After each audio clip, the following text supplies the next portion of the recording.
রহমানির রহিম। আসসালামু আলাইকুম। আজ সকাল হতেই একটা সুন্দর ব্লগ নিয়ে আসলাম। কারণ এত বৃষ্টি গেল, আজকেও বৃষ্টি পড়ছে, কিন্তু আমি একটা দিনও খিচুড়ি রান্না করতে পারিনি। ভাবলাম আজকে হলিডে আছে, আজকে তাই একটু খিচুড়ি রান্না করলাম। দেখুন না আজকে খিচুড়িটা কেমন, একদম নরম, এই যে নরম করে খিচুড়িটা করলাম, ওরকম ঝরঝরা নয়। এই খিচুড়ির আবার নাম দিয়েছে আমার মেয়ে রানিং খিচুড়ি, মানে যেখানেই রাখি দৌড় দিয়ে চলে যায়, তো তাই রানিং খিচুড়ি এটা। এইভাবে একটু পোলাও চাল দিয়ে একটু হালকাভাবে এই যে খিচুড়িটা রান্না করলাম, একটু গরুর মাংস দিয়ে খাবো। এই যে দেখুন, এই যে গরুর মাংস একটু নিয়ে এসেছি, গরুর মাংস খাবো। আর যেহেতু রানিং খিচুড়ি মানে নরম খিচুড়ি, তো এটাতে আর ওই ওই সালাদ যাচ্ছে না, তাই একদম অর্ডিনারি যে সালাদ আছে কুচি কুচি করে কেটে টমাটো গাজর শসা কেটে তারপর পেঁয়াজ কাঁচামরিচ দিয়ে এই যে মাখিয়েছি দেখুন।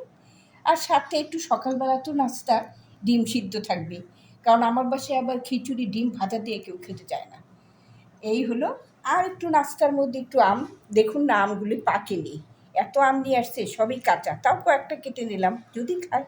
আর এটা হলো সেই আমার ওই যে বারান্দার গাছের ড্রাগন, সেই ড্রাগনটাও আজকে রেখে দিয়েছি, যেহেতু হলিডে আজকে, তাই একটু ড্রাগনটাও কেটে নিলাম। এই যে আজকের এই নাস্তাটা কেমন হলো বলুন তো। একদিকে তো খুবই আনন্দ, কারণ আর্জেন্টিনা চলে গেছে ফাইনালে, কি জিতবে কি জিতবে না কেমন জানি লাগছে, সেই আনন্দে মানে যদি জিতে যায় তাহলে তো খুবই আনন্দ, আর যদি না জিতে সবই আল্লাহ তাআলার ইচ্ছা, তাহলে খুবই দুঃখ। এই এই ভেবে আরও সুন্দর করে একটু নাস্তাটা করলাম। দেখুন তো কেমন হয়েছে আমার হালকা পাতলার মধ্যে আজকের নাস্তাটা। বৃষ্টি ভেজা দিনে আজকে এই হালকা পাতলা নরম খিচুড়ির সাথে মাংস, অর্ডিনারি সালাড, কিছু ফ্রুটস আর ডিম সিদ্ধ। আজকে এই ছিল আমার আজকের নাস্তা। আপনাদের কেমন লাগছে?